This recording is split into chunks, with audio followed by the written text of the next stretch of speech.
పరిశుద్ధ గ్రంథం ఛానల్ వీక్షిస్తున్న ప్రతి ఒక్కరిని దేవుని పేరిట వందనాలు తెలియజేసుకుంటున్నాం. ప్రేమ, సంతోషము, సమాధానం సదా మీకు తోడేంటి నడిపించిన గాక. నిన్నటి దినాన సామెతల గ్రంథం 6వ అధ్యాయం చదువుకున్నాం. ఈరోజు సామెతల గ్రంథం 7వ అధ్యాయం చదువుకున్నాం.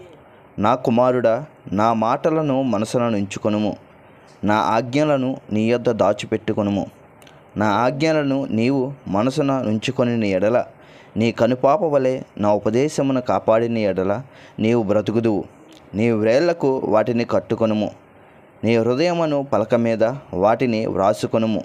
జ్ఞానముతో నీవు నాకు అక్కవనియు, తెలివితో నీవు నాకు చెలికత్తవనియు చెప్పుము. అవి నీవు జారస్త్రీ యొద్దకు పోకుండాను, ఎచ్చుకమలాడు పరస్త్రీకి లోబడకుండాను నిన్ను కాపాడును. నా ఇంటి కిటికీలో నుండి, నా అల్లిక కిటికీలో నుండి నేను పార చూడగా, జ్ఞానము లేని వారి మధ్య, యవనుల మధ్యను బుద్ధులేని పడిచివాడొకడు నాకు కనబడెను. సంధ్యవేళ ప్రొద్దుగుంకిన తరువాత, చిమ్మ చీకటి గల రాత్రివేళ వాడు జారస్త్రీ సందు దగ్గరనున్న వీధిలో తిరుగుచుండెను, దాని ఇంటి మార్గమున నడుచుచుండెను.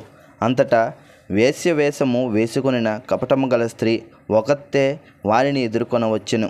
అది బొబ్బలు పెట్టినది, స్వేచ్ఛగా తిరిగినది. దాని పాదములు దాని ఇంట నిలవవు. ఒకప్పుడు ఇంటి ఎదుటను, ఒకప్పుడు సంత వీధిలోను అది ఉండును. ప్రతి సందు దగ్గరను అది పొంచియుండును. అది వానిని పట్టుకొని ముద్దు పెట్టుకొనెను. సిగ్గుమాలిన ముఖము పెట్టుకొని ఇట్లానెను, సమాధాన బలులు నేను అర్పింపవలసి ఉంటిని, నేడు నా మొక్కుబళ్లను చెల్లించి ఉన్నాను. కాబట్టి నేను నిన్ను కలుసుకొనవలనని రాగా, నిన్ను ఎదుర్కొనవలనని బయలుదేరగా నీవే కనబడితివి. నా మంచం మీద రత్న కంబలను, ఐగుప్తు నుండి వచ్చి విచిత్రపు పనిగల నార దుప్పట్లను నేను పరిచి ఉన్నాను. నా పరుపు మీద బోలము, అగరు, కరపు చెక్క చల్లి ఉన్నాను. ఉదయము వరకు వలపుదీర తృప్తి పొందుదుము రమ్ము. పరస్పర మోహము చేత చాలా సంతుష్టి నొందుదుము రమ్ము. పురుషుడు ఇంటలేడు, దూర ప్రయాణం వెళ్ళి ఉన్నాడు. అతడు సొమ్ము సంచి చేత పట్టుకొని పోయెను, పొన్నము నాటి వరకు ఇంటికి తిరిగి రాడు అనెను. అది తన అధికమైన లాలన మాటల చేత వానిని లోపర్చుకొనెను. తాను పలికిన ఇచ్చకపు మాటల చేత వానిని ఈడ్చుకొని పోయెను.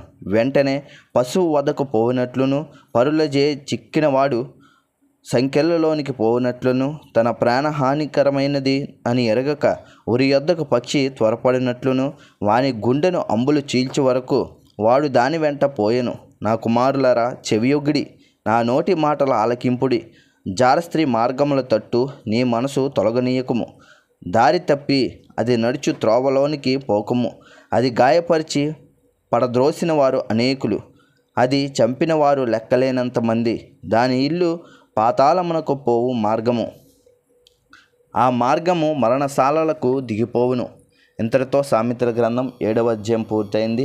రేపటి దినాన సామెతల గ్రంథం 8వ అధ్యాయం చదువుకుందాం. ప్రేమ, సంతోషము, సమాధానం సదా మీకు తోడేంటి నడిపించును గాక. ఆమేన్.